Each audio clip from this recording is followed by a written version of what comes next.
حضرت فاطمہ بنت قیس رضی اللہ تعالیٰ عنہا روایت کرتی ہیں، ایک منادی سب کو نماز کے لیے مسجد میں جمع ہونے کا اعلان کر رہا تھا۔ میں بھی مسجد چلی گئی اور آپ علیہ السلام کے ساتھ نماز ادا کی۔ میں مردوں کے پیچھے عورتوں کی صف میں تھی۔ جب آپ علیہ السلام نے نماز ادا فرمائی تو آپ ممبر پر تشریف لے گئے۔ اس وقت آپ کے رخ انور پر تبسم تھا۔ آپ علیہ السلام نے فرمایا کہ ہر آدمی اپنی نماز کی جگہ پر موجود رہے۔ پھر آپ نے مجمع سے سوال کیا کہ کیا تم جانتے ہو کہ میں نے تم لوگوں کو کس لیے جمع کیا ہے؟ صحابہ کرام نے عرض کیا کہ اللہ اور اس کے رسول بہتر جانتے ہیں۔ آپ علیہ السلام نے فرمایا کہ میں نے تم لوگوں کو اس لیے یہاں اکٹھا کیا ہے کہ نصرانی تمیم داری میرے پاس آئے تھے، انہوں نے بیعت کی اور مسلمان ہو گئے۔ انہوں نے مجھے ایک بات بتائی جو مسیح الدجال کے بارے میں ہے، جس کا ذکر میں تم سے کرتا رہا ہوں۔ اس مسیحی نے بتایا کہ میں 30 مزید لوگوں کے ساتھ ایک بحری بیڑے میں سوار ہوا، لیکن سمندری طوفان کی وجہ سے ہم مہینے بھر سمندر میں بھٹکتے رہے۔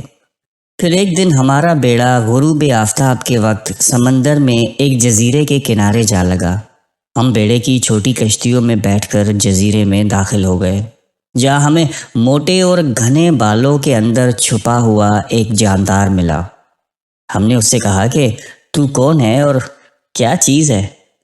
اس نے کہا کہ میں جساسہ ہوں۔ ہم نے کہا کہ یہ جساسہ کیا ہے؟ اس نے کہا کہ تم لوگ اس بت کدے میں موجود ایک شخص کی طرف چلو جو تمہاری خبروں کا سخت مشتاق ہے۔ جب اس نے ایک شخص کا نام لیا تو ہمیں خوف محسوس ہوا کہ یہ جساسہ کہیں کوئی شیطان تو نہیں۔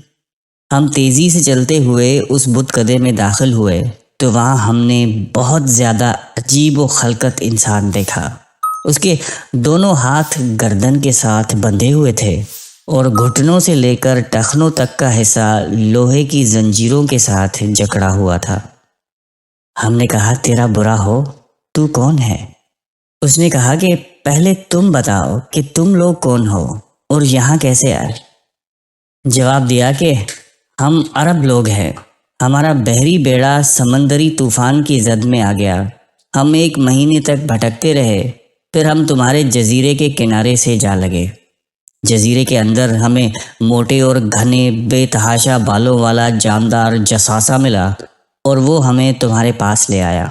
حالانکہ ہمیں اس سے سخت ڈر محسوس ہو رہا تھا کہ کہیں وہ شیطان ہی نہ ہو۔ اس قیدی شخص نے ہم سے سوال کیا کہ کیا علاقہ بیسان کے کھجوروں کے درخت پھل دیتے ہیں؟ ہم نے کہا کہ ہاں دیتے ہیں۔ اس نے کہا کہ وہ وقت قریب ہے جب وہ پھل نہیں دیں گے۔ اس نے کہا مجھے بحیرہ طبریہ کے بارے میں بتاؤ، کیا اس میں پانی ہے؟ جواب دیا کہ اس میں تو بہت پانی ہے۔ اس نے پھر کہا کہ قریب ہے کہ اس کا پانی غائب ہو جائے گا۔ پھر اس نے کہا کہ مجھے شام کے علاقے کے چشمے کے بارے میں تو بتاؤ کہ کیا چشمے میں پانی ہے اور کیا وہاں کے باشندے اس کے پانی سے کھیتی باڑی کرتے ہیں؟ ہم نے کہا کہ ہاں اس میں بہت پانی ہے اور وہاں کے باشندے اسی پانی سے کھیتی باڑی کرتے ہیں۔ اس نے کہا کہ مجھے امیوں کے نبی کے بارے میں بتاؤ۔ ہم نے کہا کہ وہ مکہ سے ہجرت کر کے مدینے میں سکونت پذیر ہیں۔ اس نے کہا کہ کیا اہل عرب نے ان کے ساتھ جنگیں لڑیں؟ ہم نے کہا کہ ہاں۔ اس نے کہا تو اس نبی صلی اللہ علیہ وآلہ وسلم نے ان کے ساتھ کیا کیا؟ ہم نے اسے بتایا کہ وہ اپنے ارد گرد کے عربوں پر غالب آ گئے اور انہوں نے آپ علیہ السلام کی اطاعت اختیار کر لی۔ اس نے کہا کہ یہ بات ان کے لیے بہتر ہے کہ وہ نبی علیہ السلام کی اطاعت کریں، اور اب میں تمہیں اپنے بارے میں بتاتا ہوں۔ میں ہی مسیح الدجال ہوں۔ وہ زمانہ قریب ہے جب مجھے نکلنے کی اجازت مل جائے گی۔ میں نکل کر زمین میں ہر جگہ جاؤں گا اور 40 راتوں کے اندر پوری دنیا گھوم لوں گا، کسی جگہ کو نہیں چھوڑوں گا سوائے مکہ اور مدینہ کے۔ وہاں جانا میرے لیے حرام ہے۔ میں جب بھی ان 2 بستیوں میں جانے کی کوشش کروں گا تو ایک فرشتہ اپنے ہاتھ میں تلوار لیے میرے سامنے آ جائے گا، وہ مجھے اس میں جانے سے روک دے گا۔ ان دونوں شہروں کے تمام راستوں پر فرشتے پہرا دے رہے ہیں۔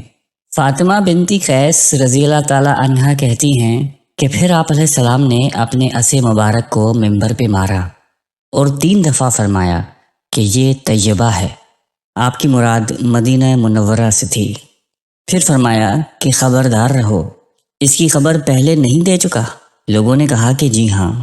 آپ علیہ السلام نے فرمایا کہ مجھے تمیم کی بات اچھی لگی، وہ اسی کے مطابق ہے جس کے بارے میں تم سب کو آگاہ کر چکا ہوں، اور جو کچھ میں نے تمہیں مکہ اور مدینہ کے بارے میں بتایا تھا۔ یاد رکھو، جو بھی وہ ہے مشرق کی طرف ہی ہے۔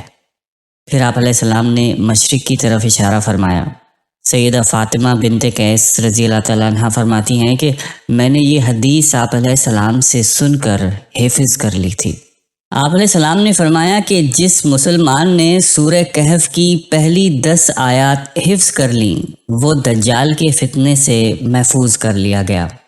آپ علیہ السلام نے فرمایا 4 چیزوں سے پناہ مانگو: جہنم کے عذاب سے، قبر کے عذاب سے، زندگی اور موت کی آزمائش سے، اور مسیح الدجال کے شر سے۔ اللہ تعالیٰ مجھے اور آپ کو شیطان اور دجال کے شر سے محفوظ رکھے، آمین۔